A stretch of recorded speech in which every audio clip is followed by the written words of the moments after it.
there's really no recipe for it at all. And you can put anything in it. As long as you have kind of your dough recipe just in your back pocket, it's just infinitely adaptable. Yeah, you really can't screw it up.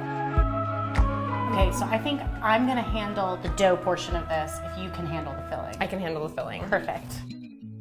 Wow, this is the biggest mustard leaf I've ever seen. Mustard green. One of my favorite things about a galette is that the filling goes all the way to the edge. Yes. It kind of depends what kind of filling you're using and everything, but I think a good thickness is about 1/4 inch thick. Okay. So that it's nice and crispy on the bottom and that those last bites where it's filling and crust aren't too doughy. There's like not too much going on. Nice. And they're always gonna look rustic and wonky, but that's the good part about it. However you roll out the dough, that's the shape that it's The gonna be. wonkier, the better. Yes, I agree. In my book.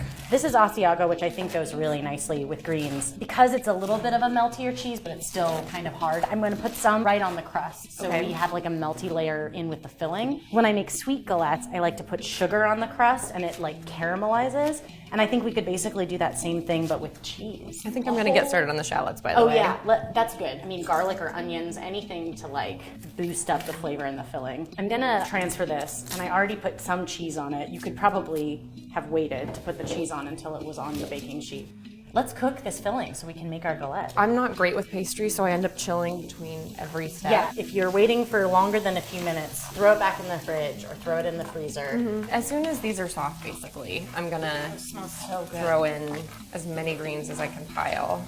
Can you put literally any vegetable in a galette, would you say? I mean, maybe not any vegetable, but most vegetables I really do think. I actually made a galette this summer. In my CSA box, I got these beautiful baby turnips, and it was a turnip and Parmesan galette.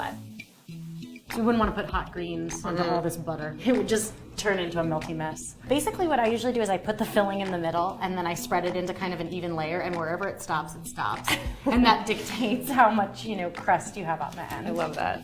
So I usually just start at, wherever.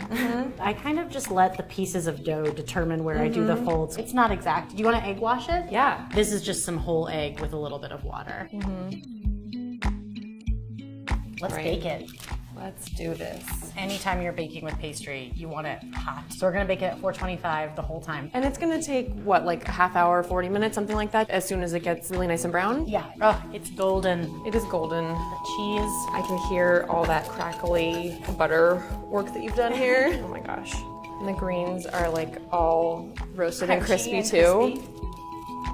To a good galette. I don't even need a fork. I'm gonna eat this like Like a pizza? this is really good. We done good.